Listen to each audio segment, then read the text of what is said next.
ध्यान है इस ओर, खास करके राजकीय अभियंत्रण महाविद्यालय पलामू के लिए, जो कि अपकमिंग इंजीनियरिंग कॉलेज है, हमारे राज्य का दूसरा इंजीनियरिंग कॉलेज है और ये बहुत अच्छा कर रहा है। 3rd बैच का भी एडमिशन हो चुका है। अभी सेंटर ऑफ एक्सीलेंस में इस कॉलेज से प्रपोजल गया है जिसमें 3 टॉपिक हमने सेलेक्ट किया। हम सभी मिलकर, मैं नहीं कह सकता हूँ कि प्रिंसिपल का ही इसमें रोल था, सभी शिक्षकगण, सभी HOD का उसमें काफ़ी ज़्यादा अहम रोल है।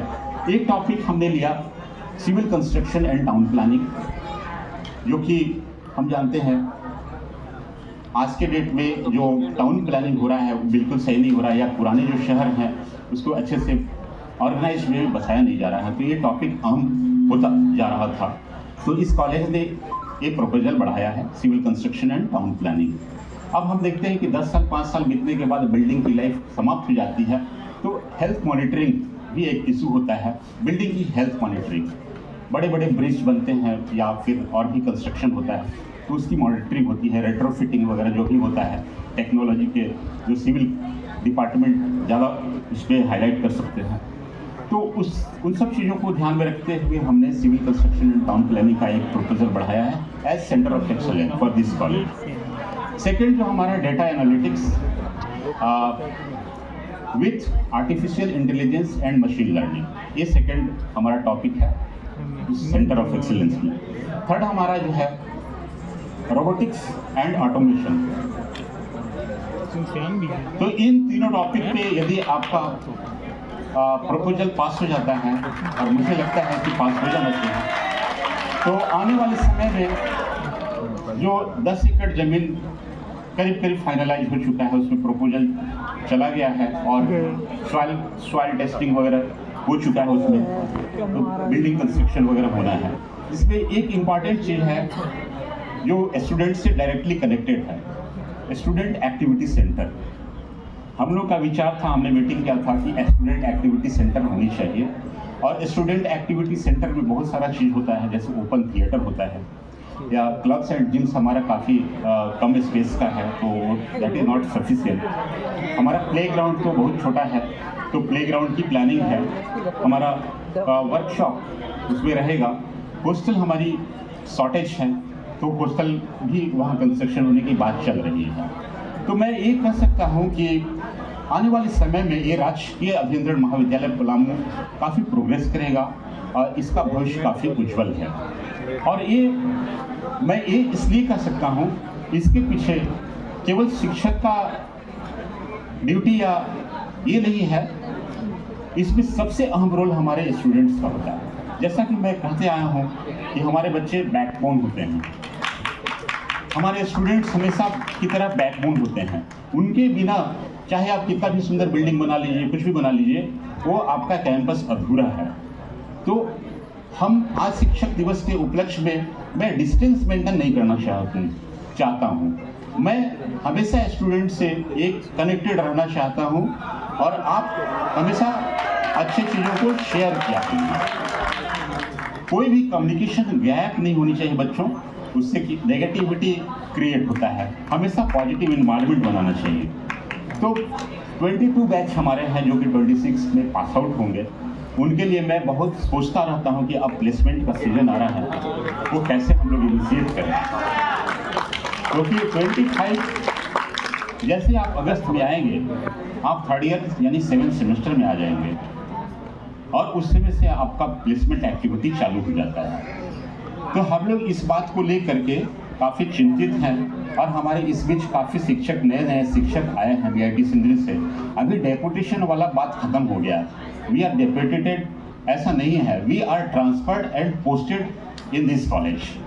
तो हमारा फुल डिवोशन है, शुरू से रहा था, अब तो बिल्कुल 200% डिवोशन है।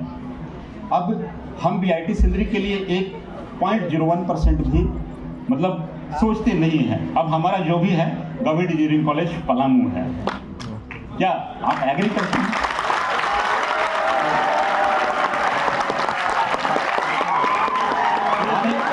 आने वाले समय में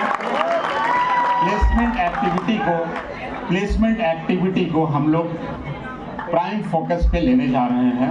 उसके लिए हमारा जो placement incharge professor incharge placement को ट्रेनिंग एंड प्लेसमेंट, उनके साथ मैं चाहूँगा डेली बैठने के लिए। मेरे साथ आए, बगल में मेरे प्रिंसिपल चैम्बर के बगल में बोर्ड रूम है, वहाँ बैठे।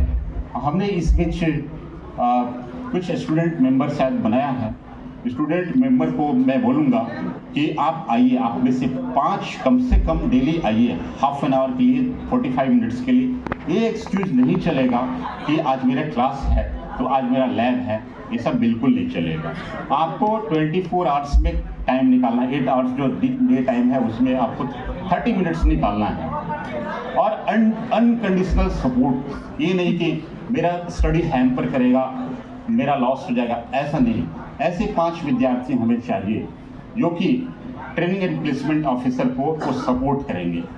ये आप 6 महीना तक करेंगे तो आपको रिजल्ट बहुत अच्छा दिखने को मिलेगा। मैं आपको 100% दावे के साथ बोल सकता हूँ। तो ये हमारा ट्रेनिंग एंड प्लेसमेंट यानी प्लेसमेंट 22 बैच के लिए बहुत ही इम्पॉर्टेंट है। प्लेसमेंट चाहे जैसा भी हो, कंपनीज आनी चाहिए इस कैंपस में। मुझे तो फुल कैंपस के लिए लोग बोलते हैं, लेकिन मैं इंटरेस्टेड हूँ इस कैंपस में, इन कैंपस प्लेसमेंट हो। फुल कैंपस में क्या होता है कि बहुत सारे बच्चे डिफरेंट संस्थान से आते हैं, बट वहाँ पे आप जा कर के आइसोलेटेड हो सकते हैं। लेकिन इस कैंपस में यदि प्लेसमेंट के लिए कंपनी आती है तो उनका अटेंशन आप पे ही होता है।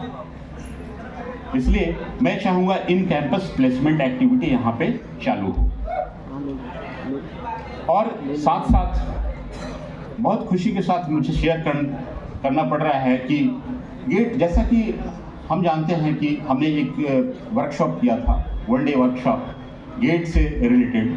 अब गेट से रिलेटेड क्लासेस यहीं पे आपका डेली होगा।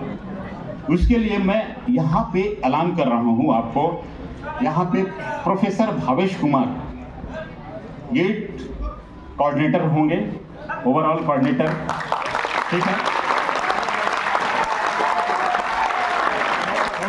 तो गेट के लिए भी हमें आगे बढ़ना है, क्योंकि हर बच्चों का अपना अपना चॉइस होता है। किन्हीं को पीएसयू में जाना होता है, किन्हीं को गेट के बाद हायर एजुकेशन में जाना होता है। सबके लिए इक्वल अपॉर्चुनिटी देना हमारा कर्तव्य बनता है। उसी तरह कैट या XLRI जो भी कंपटीशन है उसके लिए भी हम तैयारी करेंगे।